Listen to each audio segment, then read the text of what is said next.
All right, we're back. And that's interesting that we had such a low-grade feed, but this is now Bridge to a Better World, and we are resuming our podcast because we had some difficulty with streaming, and thanks to those of you who let us know on the comments. And I just got through the headlines, and so I'm just going to leap into... I think we should chat with each other for a moment about, I don't know, coffee, breakfast, something, as we have only a couple of folks who have found us at this point, and yeah. I love the way you make coffee, baby. I do. Your anarchist coffee in the morning, it does my day good. Well, unfortunately, there's a bit left for me to gargle with. Oh, well, that's good, isn't it? All right, then. Well, how long do you think we should wait? I don't know. Good morning. I suppose we just talk, and we hope that you find us shortly. See, I was looking at this little thing right here. Oh, that's where it says, well, there's one stalwart watching us. Well done, whoever that is. We applaud you. Yes, unless you're with the NSA, in which case, boom. We still applaud you. I mean, you've got a heck of a job. Carry on. Carry on luggage. Yeah, sort of like sew buttons. Yes. Well, I guess you never know. It's the luck of the draw, or is it? I mean, maybe we need to get a different server so that these things don't crash so much. Because we had one a couple weeks ago that was pretty crashy. I don't know what you mean by a different server, but that's a discussion to have another time. Yeah. Well, I am curious, good people. If you can hear this, if you are hearing this, please do type something in the comment, won't you? I'm not entirely sure we're there. Well, I could summarize what we've done just do that up to this point. I did have who are noting what you have, that things have reached emergency levels, and Joe Manchin takes $500,000. Joe Manchin was busted by a Greenpeace prankster because the person who thought he was applying for a job similar to his Exxon job mentioned that Joe Manchin was in their pockets, where apparently he's in the pockets of big coal in a big way. He makes $500,000 a year almost from a very filthy coal plant. And then we were getting around to COVID. And of course, big news about COVID is the Delta variant and the phenomenon of the slowdown of vaccination as we get to people who cannot manage to get the vaccine, and also a very large number of people who have bought the Republican anti-vaccine propaganda, which is just a pitiful thing, frankly. And that brings me to the text, and I think we should go forward. Forward we go. We're hoping that you can pick this up on the reruns. How do you say it? On the rebroadcast. Well, it's not a rebroadcast. It's there. It's a feed. You can play it anytime you want to. Yeah, it's not television. Yeah, we're on demand. Okay, well, some parts of the country are being hit hard, and there's a direct correlation with areas demographically susceptible to Republican propaganda. Here's an excerpt from a New York Times article by Sharon Lafreniere, and I'm repeating a bit here, but Mississippi's top state of health officials warned on Wednesday of an astounding rise in COVID-19 cases that threatens to overwhelm some hospitals' intensive care units. They ordered hospitals to forego some elective surgeries and to adhere to a plan to transfer patients to other facilities with available beds when necessary. Pardon me. The number of COVID-19 infections in the past 2 weeks was well over double the number recorded for the first half of July. That's according to the officials at a news conference. They said deaths rose by 51% over the same period and now average between 3 and 4 a day. That's in Mississippi, and I think Mississippi's population is pretty low. So that's a pretty high increase. Statewide, the statistics showed more than 300 COVID-19 patients were in intensive care or on a ventilator compared to a few dozen at the state. Officials said rampant misinformation about the safety and effectiveness of the vaccines is undercutting the state's efforts. That's according to Dr. Thomas Dobbs, the state health officer. He's quoted saying, "We're going to make the vaccine available, but there's a mountain of opposition to us from some folks. We have gotten ourselves into this mess together, and we need to get ourselves out together," end quote. While the national outlook is also worsening quickly, Mississippi is one of the handful of states where the rate of infections is skyrocketing. Fewer than 1/2 of adults have received at least one shot there, putting the state at the bottom of the nation's vaccination rate ranks and rendering much of its population vulnerable to the highly contagious Delta variant. Although, as I was saying, there are reasons other than the Republican truculence not to get the vaccine, but it needs to happen. Here's some COVID Delta information from UC Davis. First, the Delta variant is highly contagious.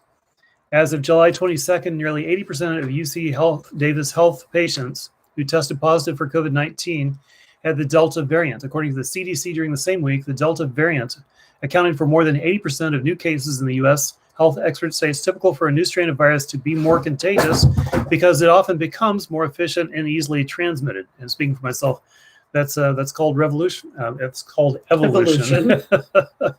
I just want revolution.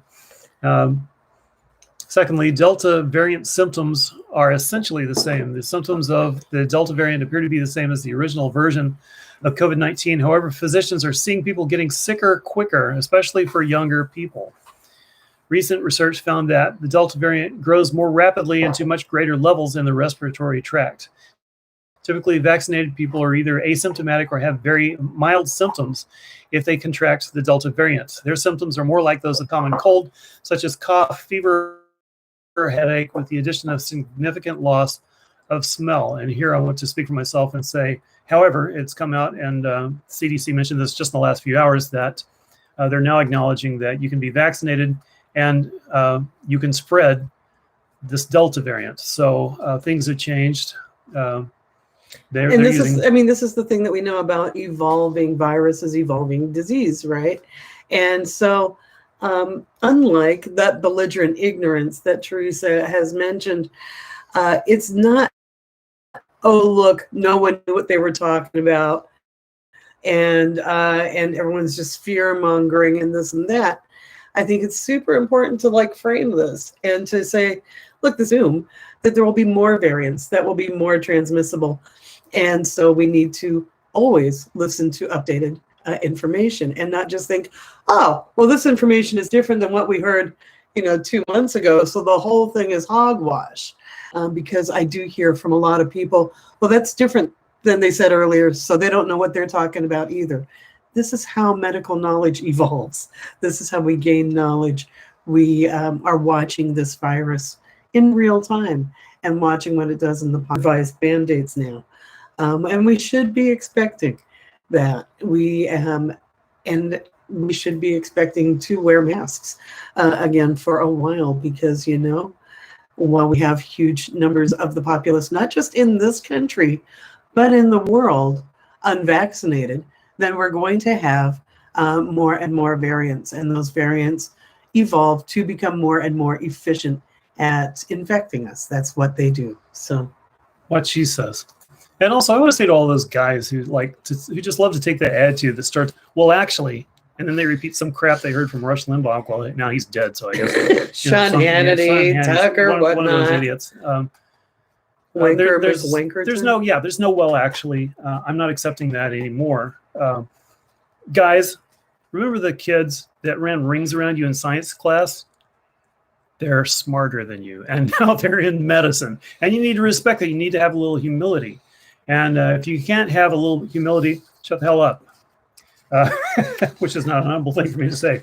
I read an interview by WBNS with a Dr. Gastaldo. I just want to add this in. I'm getting in the middle of the UC Davis report, but Dr. Gastaldo at Ohio Health was quoted saying, the symptoms of Delta are slightly different. He's quoted saying, headache, runny nose, and a sore throat, more like an upper respiratory tract infection, and fewer symptoms like coughing, shortness of breath, and change of taste and smell, end quote. Okay, so returning to the UC Davis report, the Delta variant is affecting unvaccinated people more. Most patients hospitalized at UC Davis Medical Center are people who have not received the COVID-19 vaccine. Nationally, 97% of patients hospitalized with COVID-19 are unvaccinated. And there's, when I picked up the Mike Lindell site, I saw the opposite. And it's disgusting and horrifying how these idiots can just put out anything and it'll get repeated as if it were the truth, because people don't have a good idea of what's an authority and what sort of information is to be respected. That's a basic thing that needs to change now that we've seen just how devastating it can be. But it's not the other way around. It's 97% of patients hospitalized with COVID-19 are unvaccinated. Vaccines are highly effective at preventing COVID-19 infection and are also effective in fighting against the Delta variants. The COVID-19 vaccine will still save your life. That might change, but right now, they'll save your life. In California and across the US, data shows that areas with lower vaccination rates tend to have higher COVID-19 infection rates. Health experts urge that COVID-19 vaccines work to prevent severe disease, which may be fatal. I see a few more of you have been able to tune back in. Thanks for your persistence. And we're interested to hear what the... Slightly better, we hear. Slightly better. To see if the feed is static and immutable. I'm quoting John.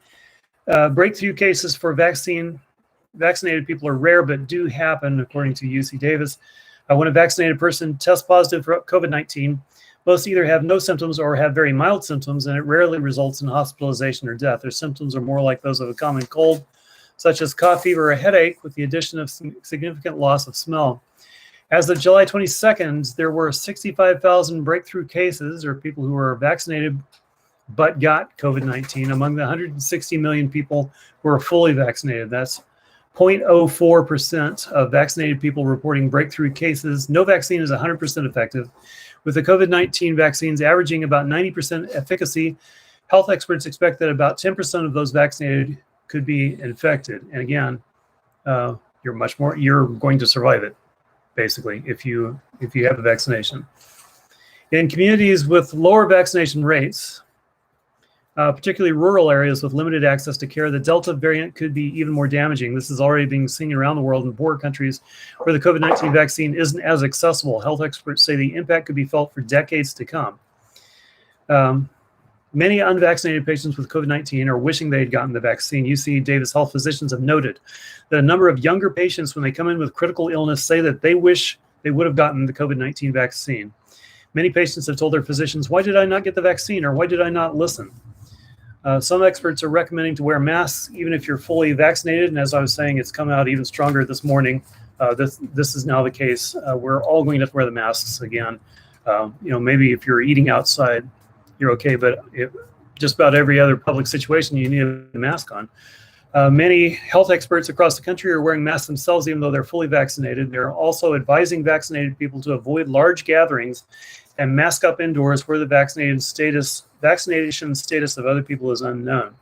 So if I understand correctly, part of the reasoning here is the greater viral load that the Delta variant produces. Infected persons are spreading gigantic amounts of individual viruses, and now we know that even if you're vaccinated, you can spread the thing. The viral load is exponentially different from what I have read. If we recall last summer, a heavy exposure was considered being an enclosed space with somebody who was actively transmitting the virus, actively contagious, and an exposure was considered to be in their presence for 15 minutes. It is a second or a few seconds of exposure is an equivalent for the Delta variant. And again, as we know, other variants are on their way. So with the mask, it's like if you're vaccinated, don't kill somebody else. And if you're unvaccinated, oh boy. Finally, more. I guess COVID. Also, if I could just jump in again about the mask, as Teresa was saying, The masking up again is just sort of where it's at. I'm noticing some interesting things. There are, just around Multnomah County, going into a couple of different places over the last week, and seeing how in a Fred Meyer's near Johnson Creek, there was almost no mask wearing. Whereas at an inner city, sort of the Cesar Chavez and Holgate Trader Joe's, almost everyone was masked. And that was the same day. And I just think that it's an interesting thing that we can see, even demographically, these little pockets of folks that are sort of leaning into updated information and responding accordingly, and those that don't.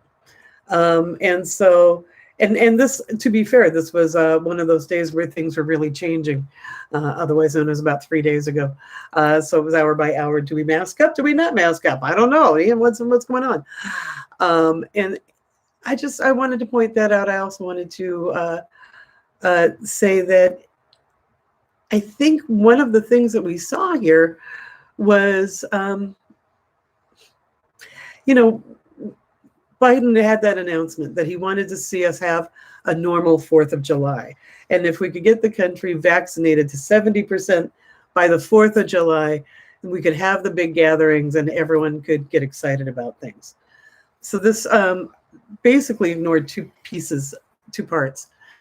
One is the fact that globally, variants are made when people are not vaccinated. And we really need to get on with global vaccination programs. And that means getting rid of that proprietary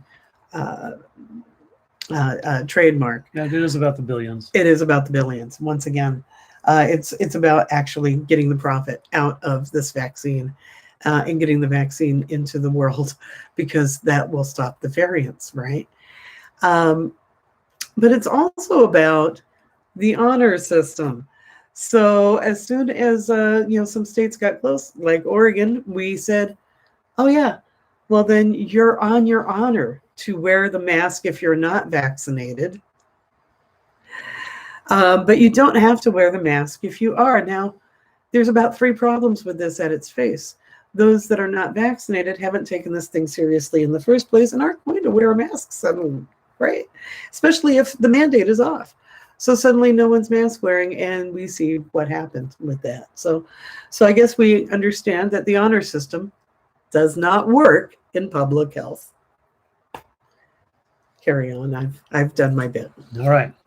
Sorry, I've been focusing so much on running around and trying to deal with technical issues. I thought I'd pop in and sound off for a moment. All right then. Well, finally, the Delta variant is currently the most prominent strain of COVID-19, but the Lambda variant out of South America is also emerging. Health experts urge that if people want to get back to normal, a significant portion of the population needs to be vaccinated. As long as a chunk of people across the world are unvaccinated, new strains of the virus will continue to develop and cause problems, end quote. And this strain is, the strain of this virus has brought out just how sociopathic many of our institutions are. There's a photograph going around the news services right now of a bunch of conservative, rich, educated white men wearing suits, frankly, U.S. representatives from the Republican side of the aisle, going over to the Senate side in the Capitol, making selfies of themselves and protesting their mask mandate. And these people know that the masks are necessary and that they're belligerents about this, and their following of Trump and QAnon has killed people, and they're making good money off it and don't give a damn, and they're not going to give a damn. It's disgusting. And as I mentioned, the pharmaceutical companies, by holding on to their vaccine profit, by holding on to their trademarks, and the U.S. government and all the people who can be easily induced not to give a damn, have produced a situation in which the vaccines that are available haven't been distributed. And so we have this very profitable situation going forward in which the disease creates new variants. And oh, looky there, Pfizer and Moderna and all the other vaccine makers get to make even more billions of dollars making booster shots and making new vaccines on and on into the future. How wonderful for them.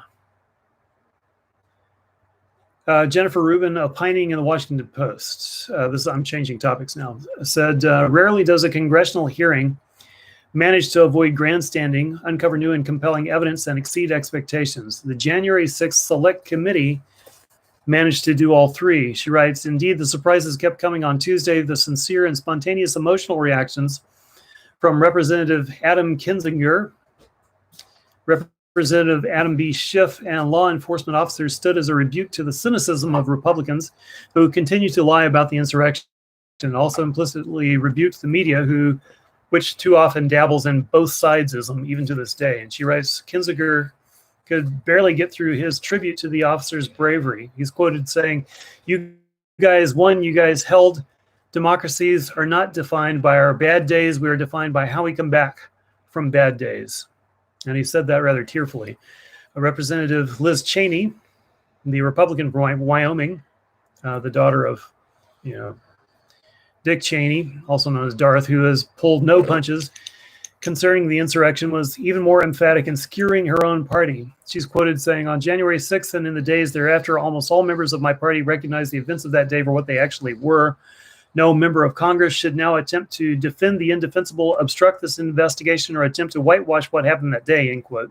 It's no wonder, she writes, it's no wonder she gives Republican toadies the shakes, especially when she warns that failures to hold all those involved responsible will allow the cancer on our democracy to go unchecked. And she put it, quote, we must know what happened here at the Capitol. We must know what happened every minute of that day in the White House, every phone call, every conversation, every meeting leading up to, during, and after the attack, end quote. And that's got to have people like Marjorie Taylor Greene and Lauren Boebert and Mo, what's his face? Mo Gosmer? Mo. It's got to have them quaking in their shoes, I believe is the more polite way to say that. Oh, yeah, they're trying to kick her out of the party. Yeah, they have. And, if she wasn't such a badass, I've never been a fan of the Cheneys.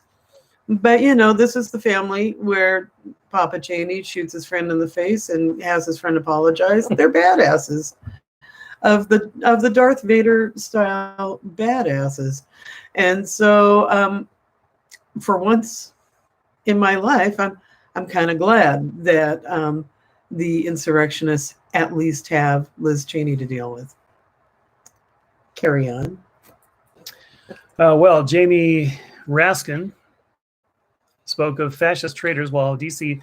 Police Officer Daniel Hodges referred to terrorists, a refreshing departure from the mealy-mouthed descriptions, that obscure the violence and the ideology of the insurrectionists. It was critical to hear the granular description of that day, especially as it helps expose the galling dishonesty and appalling bad faith of Republicans.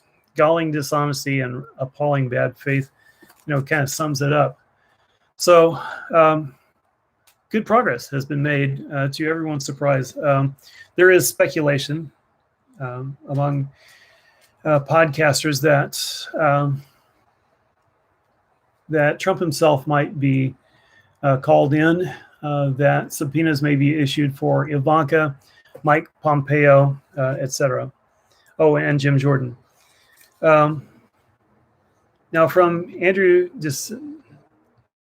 Desiderio and Nicholas Wu, writing in Politico, House Democrats investigating the January 6th Capitol riot are newly optimistic about securing testimony from former Trump officials. That doesn't mean they're close to hauling in big names from the ex-president's turbulent final days. Lawmakers on the January 6th Select Committee described their probe's reach as still undefined, saying in interviews that they have yet to formalize the confines of an already closely watched and fast-moving investigation. So, speaking for myself, they're just getting started.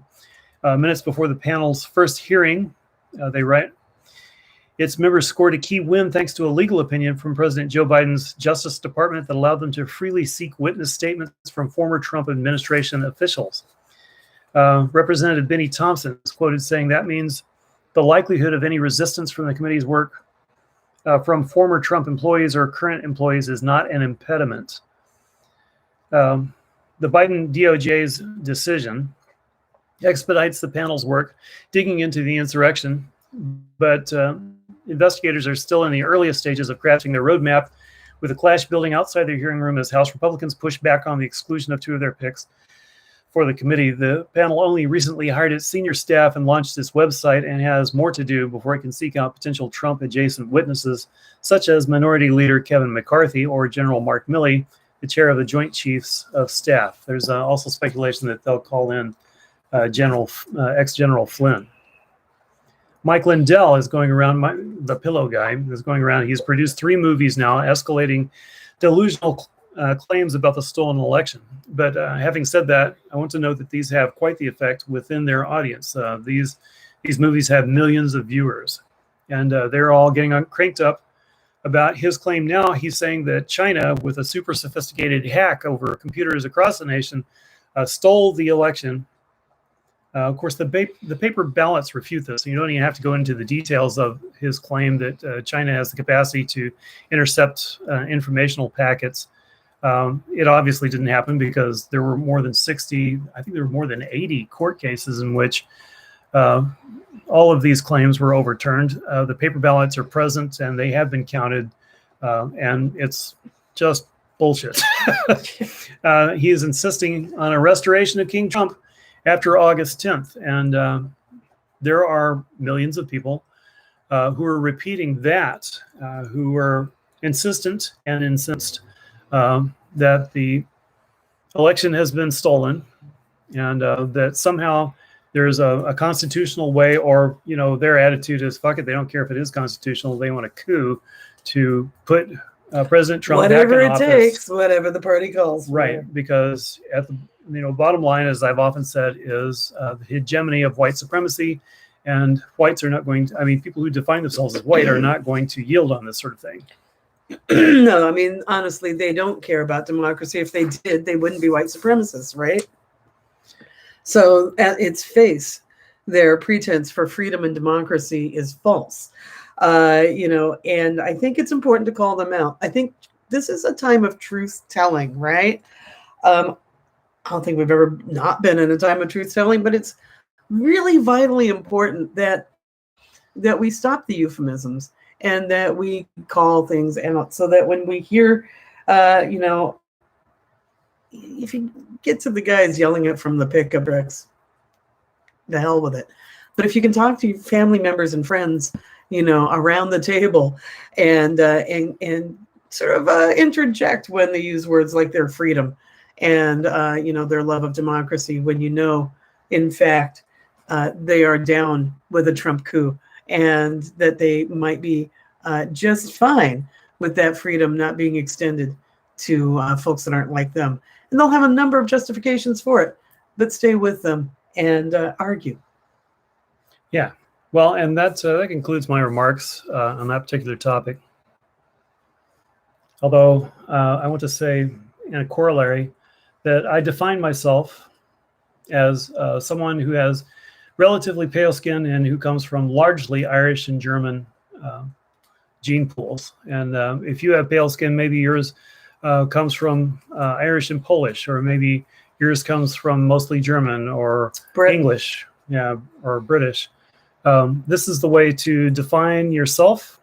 If you have light skin, if you're light-skinned, this is the way to think of yourself. And the appellation white, it'll take a while, but it needs to be recognized for what it is. It is an exclusionary category that is used for the purposes of terrorism. And whiteness and white supremacy are terrorism. And it has to end. We have to get our reparations paid sooner the better. And that's where I'm at with that appellation. So you'll hear me call myself white from time to time, but it's in that frame of I enjoy white privilege, and that's not going to change anytime soon. But white privilege needs to be continually challenged. Whiteness needs to be recognized as the falseness that it is, until we can finally say, yeah, I'm from Irish and German people, and just drop the appellation white altogether. That'll be the day, right? Indeed, indeed. You know, I mean, for years, I think it's important. I think a lot of the reasons that white folks tend to be culture vultures, tend to appropriate other cultures, is because we don't actually recognize our own, right? Yeah, we don't even know who our ancestors are. We have become the culture of Wonder Bread and Walmart, and that doesn't serve us well. For years, I have, you know, when asked to identify racially and what, you know, I understand if we're doing demographics and we want to know how many white folks are there, that's important. And I want to, you know, respect that. But at the same time, I identify as English or Celtic. I'm a mix of Scottish, Welsh, and English by my ancestors. And, you know, half of my ancestors we'll call unknown. We'll call that unknown, the category X. Sure, we're mutts. And so that's true for many of us. And so what do we do with that? Well, we explore the cultures that we come from, right? We explore that. The ones that we know about, we explore that. And hopefully we can understand that each of us have culture. We don't need to steal other people's, and we don't need to judge on the amount of melanin in the skin. I think that actually each of us reconnecting with our own cultural identities, realizing that it is no more or less valid and valued than any other, is the way through. Because really, white is a made up, you know, it's what do we call that? It's a fiction. It's a sociological fiction. Race is a sociological construct to, in fact, reinforce the colonialist system. So, indeed, yeah, that. I have a couple of other remarks to talk about. Teresa started off talking about climate catastrophes and the situation, let's just say, going on with our weather currently. I want to talk for a moment about climate change and climate catastrophe and the crisis that we are in. I mentioned last week that it's past time to actually treat this like the emergency it is. I want to go there a little bit more. And to emphasize the point, Teresa is having a hot flash. The world is alive, right? The world is alive. The earth sustains us, and it keeps a web of life that is dynamically active. The world is a wonderfully wild and wondrous place. It's a place that is our home. It is sacred. It is our only home. And it's threatened by our activity, right? The damage is real, and we're seeing it occur now in our own areas and our own regions, and not just as this hypothetical thing that will happen in the future, like they talked about in my 7th grade science class. Oh, the greenhouse effect. And scientists are just starting to discover this greenhouse effect. Oh, look, the ozone is going away over Australia. Yeah, that was my middle school years, and now I'm 55, and I haven't really, you know, noticed that people have treated it like the emergency. It felt like it was when I was 12 years old, right? And they wonder why Gen X didn't take things seriously and have savings. So anyway, I digress. It's not like that hypothetical thing that's happening someplace else, some other time. As we know, people have been dying for years from the excessive monsoons and the droughts that are happening in other parts of the world that have been driven by this climate change.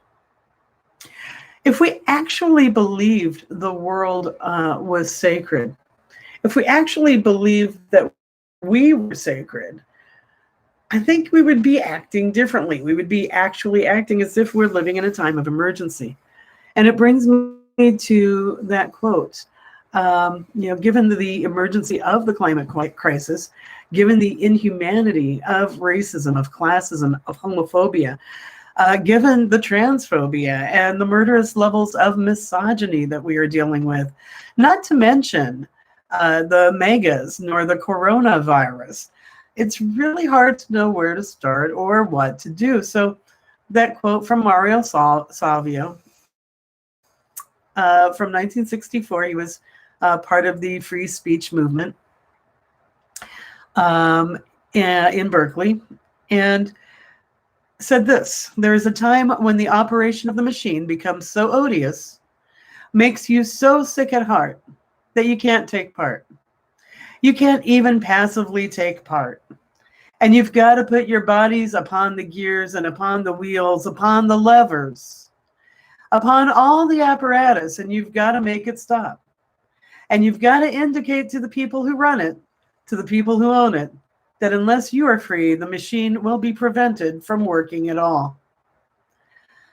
And I want to put, in terms of free here, I want to say that unless we achieve a reasonable way to deal with our planet, each other, ourselves, until we achieve that compassion and love where we actually take care of each other and not murder each other, until we achieve justice, it is time to prevent the machine from working at all. And so that's where I say, let us look at general strikes. They've been suggested for years. They've damn near been mobilized recently. We are in a better position at this moment, I think, to do that. That's my favorite general. Then, yeah, well, it's better than general catastrophe. So general strike, maybe she needs to be supported. And maybe it's time to actually have those conversations in real and to look at making what it takes to make it happen. How do we support our essential workers? How do we actually make sure that needs can be met? And that's what I have to say about that. We have so many multiple crises, and they are so intertwined. They share many common causes, many roots. The primary root is capitalism. And let's look at that. Let's actually go at the root and try to save the earth and ourselves. Let's act like, in fact, we are sacred beings. And speaking of sacred, it's Lunasa. This weekend, the 1st of July, or the 1st of July, the 1st of August, the last of July, is Lunasa. And actually, traditionally, it may be celebrated like sundown tonight through noon tomorrow. Lammas, it's the festival of the fruits, the festival of the first harvests, the festival of the grain. A fine activity for today would be to go listen to the old Traffic song, "John Barleycorn Must Die," because actually it tells the tale of the sacrifice of the grain and how, well, so the story of Lunas, we have the inherent energy of the sun going into the grain, ripening the grain, and now it's time to harvest and make the barley wine and make the flour, and so to sustain us for the year. It's the story of the sacrifice. It's a story. I love llamas because, in fact, it's a holiday known by many names, right? Luna said Llamas, August Eve. It's all the same. Gulast in Welsh. Anyway, it's really about temporary power. The mythical cycle of the solar king or the god is that the god is born and comes into this full power, amazing, dynamic, expansive energy, and then the sacrifice starts. And because power, if it's maintained forever, is corrupted, right? And so the god gives his all. Puts his all into the renewal of the grain. The grain is harvested and life is sustained. And that is the mythic cycle of the solar gods. And so this is the harvest of that, of the